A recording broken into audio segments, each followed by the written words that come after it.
RSS അഴിഞ്ഞാടുകയാണ്. ഇപ്പോൾ കേരളത്തിലറിയാം Empuraan cinema കേരളത്തിലെ cinema ലോകത്ത്, കലാരംഗത്ത്, അതുപോലെ തന്നെ കലാരംഗത്തൊക്കെ, സിനിമാ രംഗത്തൊക്കെ ഏറ്റവും ശ്രദ്ധേയരായിട്ടുള്ള, ജനഹൃദയങ്ങളിൽ സ്ഥാനം പിടിച്ചിട്ടുള്ള കലാകാരന്മാരാണ് ശ്രീ മോഹൻലാലും ശ്രീ പൃഥ്വിരാജും. അവരെ പോലെയുള്ള കലാകാരന്മാർക്ക് പ്രത്യേകിച്ച് രാഷ്ട്രീയമൊന്നും ഉള്ളതായി എനിക്കിതുവരെ മനസ്സിലാക്കാൻ കഴിഞ്ഞിട്ടില്ല. ഇവർ രണ്ടുപേരുമായിട്ടും അതുപോലെ മറ്റു പല സിനിമക്കാരുമായിട്ടും എനിക്ക് വ്യക്തിപരമായിട്ട് തന്നെ ബന്ധമുള്ളതാണ്. ഇതുവരെ പ്രത്യേക രാഷ്ട്രീയ കാര്യങ്ങളൊന്നും അവർ തൽപരരായിരുന്നില്ല. കലയെ സ്നേഹിക്കുക, കലയെ വളർത്തുക, സിനിമയെ വളർത്തുക, ആസ്വാദകർക്ക് ആസ്വാദകരമായ സിനിമകൾ സൃഷ്ടിച്ചു കൊടുക്കുക, ഈ നിലപാട് സ്വീകരിച്ചിട്ടുള്ള കലാകാരന്മാരാണ്.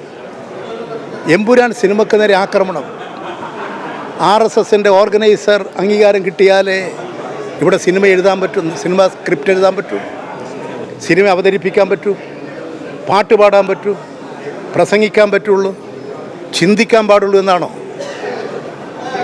RSSൻ്റെ ഓർഗനൈസറുടെ ആക്രമണം ഇത് ആവിഷ്കാര സ്വാതന്ത്ര്യത്തിന് നേരെയുള്ള കടന്നാക്രമണമാണ്.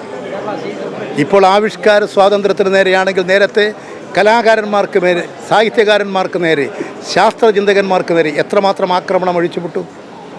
കർണാടകത്തിലും ഇന്ത്യയിലെ പല സംസ്ഥാനങ്ങളിലുമായിട്ട് എത്രമാത്രം സാംസ്കാരിക നായകന്മാരെ കൊല ചെയ്തു RSS സംഘപരിവാർ. എഴുതിയതിൻ്റെ പേരിൽ, ചിന്തിച്ചതിൻ്റെ പേരിൽ കൊല ചെയ്യപ്പെടുകയാണ്. അതുപോലെ തന്നെ വംശീയ കലാപം ഈ ചരിത്രത്തിൽ നിന്ന് നീക്കം ചെയ്യാൻ സാധിക്കുമോ? യാഥാർത്ഥ്യമാണത്. അതുകൊണ്ട് ചരിത്രത്തെ നിഷേധിക്കാനൊന്നും RSSന് സാധിക്കില്ല. പക്വതയില്ലാത്ത, സഹിഷ്ണുതയില്ലാത്ത, വെറുമൊരു ഫാസിസ്റ്റ് മനോഭാവം വെച്ച് പുലർത്തി പ്രവർത്തിക്കുന്ന RSSൻ്റെ ആപത്ത് വളരെ ഗുരുതരമായി വളർന്നു വരികയാണ്. ഇപ്പോൾ ഒരു പ്രധാനപ്പെട്ട കാര്യം, ജനറൽ സെക്രട്ടറി ഇല്ലാതെ നടക്കുന്ന ആദ്യത്തെ പാർട്ടി കോൺഗ്രസ്സാണ്. പുതിയ ജനറൽ സെക്രട്ടറിയെ കണ്ടെത്തണം. ഒരു മലയാളി ജനറൽ സെക്രട്ടറിക്ക് സാധ്യത ഇല്ല അല്ലേ? അതൊരു സമ്മേളനത്തിൻ്റെ അജണ്ടയാണ്. അതൊന്നും ഞങ്ങൾ ആരെങ്കിലും ഒരാൾ പറയേണ്ടതോ ഒന്നുമല്ല. ഈ സമ്മേളനം എല്ലാ കാര്യങ്ങളും ഭംഗിയായി നിർവഹിക്കും. അതുപോലെ PBയിലെ മലയാളി സാന്നിധ്യം ഉണ്ടാവും കൂടുതൽ. ഞങ്ങൾ മലയാളി എന്നുള്ളതല്ല, ഇന്ത്യൻ വിപ്ലവ പ്രസ്ഥാനത്തിന് അതിന് ദിശാബോധം കൊടുക്കാൻ, കരുത്ത് കൊടുക്കാൻ, ശക്തി കൊടുക്കാൻ സമ്മേളനം തിരഞ്ഞെടുക്കപ്പെടുന്നവരായിരിക്കും സമ്മേളനത്തിൽ CCയിലേക്കും PBയിലേക്കും ഒക്കെ വരിക. അതൊരു സമ്മേളനത്തിൻ്റെ ദൗത്യമാണ്, ചുമതലയാണ്. ആ ദൗത്യം ഭംഗിയായി സമ്മേളനം നിർവഹിക്കും. ആകെ PBയിലേക്ക് വരുമെന്നുള്ളൊരു വാർത്തകൾ കേൾക്കുന്നുണ്ട്. നിങ്ങളെപ്പോലെ ചിലർ ഇളക്കി വിടുന്ന വാർത്തകൾ ദയവ് ചെയ്ത്, ഈ ഒരു സമ്മേളനമാണ്, ഈ സമ്മേളനത്തെ ശക്തിപ്പെടുത്താൻ നോക്കൂ. ഇവിടെ വ്യക്തികൾക്കൊന്നും ഒരു പ്രാധാന്യവുമില്ല.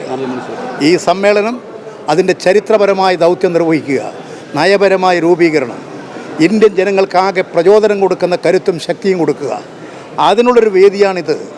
അതാണ് ഇന്ത്യൻ ജനത പ്രതീക്ഷിക്കുന്നത്, കേരളത്തിലെ ജനങ്ങൾ ആഗ്രഹിക്കുന്നത്. അത് നിർവഹിക്കാനുള്ളതാണ് 24-ാം പാർട്ടി കോൺഗ്രസ്. Thank you.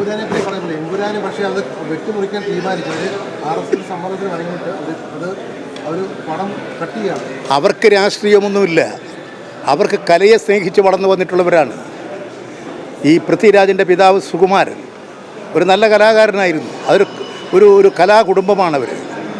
അവർക്ക് നേരെയൊക്കെ ഭീഷണി വന്നാൽ നിങ്ങൾക്ക് പലർക്കും പിടിച്ചു നിൽക്കാൻ സാധിക്കുന്നുണ്ടോ? ഇവിടെ എന്ത് അതിക്രമങ്ങളാണ് നടന്നുകൊണ്ടിരിക്കുന്നത്? ആ അതിക്രമത്തിൻ്റെ ഒരു ഭാഗമല്ലേ?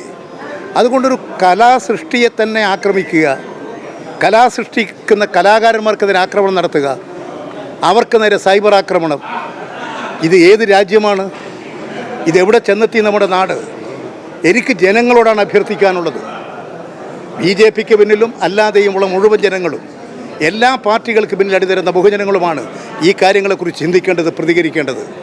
ഇത്തരമൊരു പ്രവണത നമ്മുടെ രാജ്യത്ത് അവസാനിപ്പിക്കാൻ എത്രയും പെട്ടെന്ന് കഴിഞ്ഞാൽ അത്രയും നല്ലത്.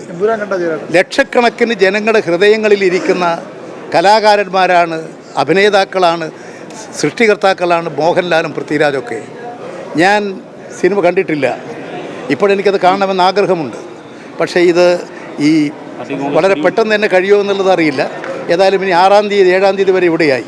അതിനുശേഷം നാട്ടിൽ ചെന്നാൽ കഴിയുന്നത്ര വേഗം ആ സിനിമ കാണണമെന്ന് എനിക്കിപ്പോൾ ആഗ്രഹമുണ്ട്. ഇത് എൻ്റെ മാത്രം ആഗ്രഹമല്ല, കേരളത്തിലെ ജനങ്ങൾ ആകെ ആഗ്രഹിക്കുന്നതാണ്.